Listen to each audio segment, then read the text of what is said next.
Sr. Reitor, magnífico Reitor da Universidade de Lisboa, professor António Cruz Serra, caros colegas José Eduardo Franco e Pedro Calafate, coordenadores desta obra, gostaria de saudar através dos professores coordenadores todos os colaboradores deste projeto extraordinário, caros professores Carlos Reis e Eduardo Lourenço, minhas senhoras e meus senhores. O padre António Vieira não poderia subscrever o lema autobiográfico de Oscar Wilde: eu investi todo o meu gênio na minha vida e apenas o meu talento nas minhas obras. Com efeito, em Vieira, a vida e a obra confundem-se e intensificam-se. A edição da obra completa, numa ousada e ambiciosa iniciativa editorial do Círculo de Leitores, apoiada generosamente pela Santa Casa da Misericórdia de Lisboa, coordenada por José Eduardo Franco e Pedro Calafate, levada a cabo com uma disciplina e um método que são outra forma de homenagem a António Vieira, veio esta edição permitir reconstituir a estatura deste homem cuja medida transbordante o aproxima do estatuto de uma verdadeira força da natureza. Mais do que um indivíduo, Vieira é uma multidão de heterónimos de carne e osso. Tal a variedade dos seus talentos: missionário e diplomata, organizador e conselheiro de Estado, aventureiro e teólogo, réu da Inquisição e profeta. Este homem que habitou na terra e nas ondas do Atlântico, conviveu entre reis, soldados, papas e escravos. Para os portugueses de 2014, Vieira é também o mais profundo conhecedor dos enigmas da nossa identidade coletiva. No momento de profunda angústia nacional que hoje vivemos, Vieira dá-nos um exemplo de coragem e resiliência perante todas as agressões e infortúnios. Renascendo sempre, com vigor e renovado poder de atração e influência, António Vieira ajudou a fundar 3 dos principais conceitos do léxico da modernidade: a saber, a condição humana, a relação entre a cidade de Deus e a cidade dos homens e a experiência da nação. Sobre cada um destes tópicos, eu gostaria de dedicar algo e partilhar convosco algumas reflexões. Sobre a primeira, condição humana. António Vieira faz parte da galeria das grandes figuras do universo católico, do pensamento e ação, que anteciparam a formulação das grandes cartas dos direitos do homem e do cidadão entre a Bill of Rights da gloriosa Revolução Britânica de 1688-89 e os primeiros 10 aditamentos da Constituição dos Estados Unidos em 15 de dezembro de 1791. Na linha de Bartolomeu de Las Casas e Francisco de Vitória e de muitos outros autores que, nomeadamente devido à coordenação de um projeto do professor Pedro Calafate, da Escola Ibérica da Paz, estamos agora a conhecer melhor, na linha destes autores, Vieira defendeu sempre os povos ameríndios em nome de uma visão universalista da condição humana. Em 1694, não hesitava em esclarecer os moradores de São Paulo acerca da dignidade das comunidades políticas dos ameríndios, mesmo quando subjugadas por uma força militar maior. Cito o padre António Vieira: importante igualmente para a soberania e liberdade tanto a coroa de penas como a de ouro e tanto o arco como o cetro. Fim de citação.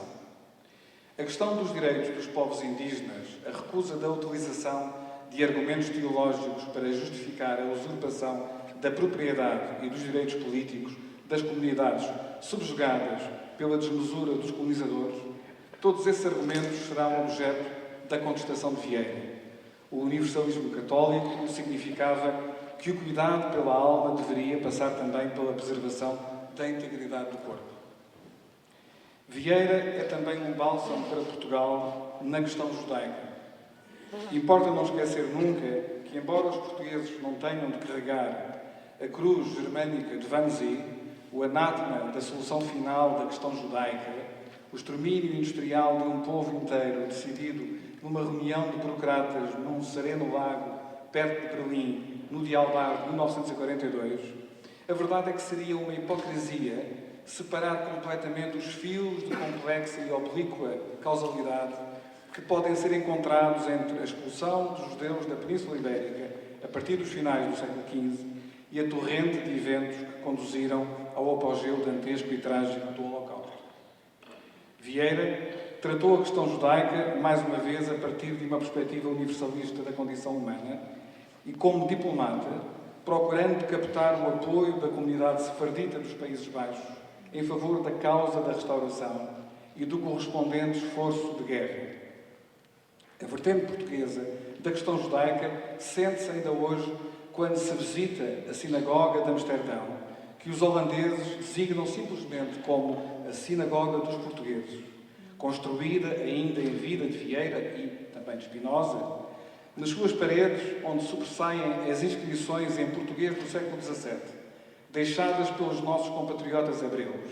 É impossível não sentir uma forte emoção pelo contraste entre a grandeza ética e a tenacidade política de Vieira e a mesquinhez moral e a miopia política do Estado Novo, que assistiu com uma ignóbil indiferença ao extermínio de 90% da comunidade sefardita portuguesa de Amsterdão, calculada em cerca de 4.000 almas, nos campos de extermínio nazis entre 1943 e 1945.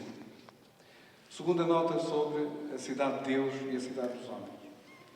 Uma das facetas mais marcantes de Vieira é o seu vigor missionário. Ele convoca a força da sua fé, as capacidades de organizador e de líder de homens, a sua enorme resistência aos imensos obstáculos de uma natureza imensa, a um tempo abundante e acolhedora, mas também hostil e perigosa. Sem os portugueses e os espanhóis, o catolicismo jamais teria deixado de ser um tribalismo religioso desse pequeno apêndice da Ásia a que chamamos Europa. Talvez a mais impressionante defesa do catolicismo em que se filia Vieira, o catolicismo da Companhia de Jesus e da Contra-Reforma, pertença, paradoxalmente, ou talvez não, a Friedrich Nietzsche. O filósofo alemão considerou a reforma de Lutero como um dos momentos mais trágicos da história europeia. Não apenas pela mesma razão de Erasmo, que viu na cisão protestante o desaparecimento de uma escala espiritual europeia para todos os voos do espírito, algo que hoje se confirma de novo, mas sobretudo porque Lutero representava para Nietzsche a destruição do Renascimento, esse momento mais alto e inimitável do segundo milénio, que se fazia a ligação entre a Europa e a história dos gregos.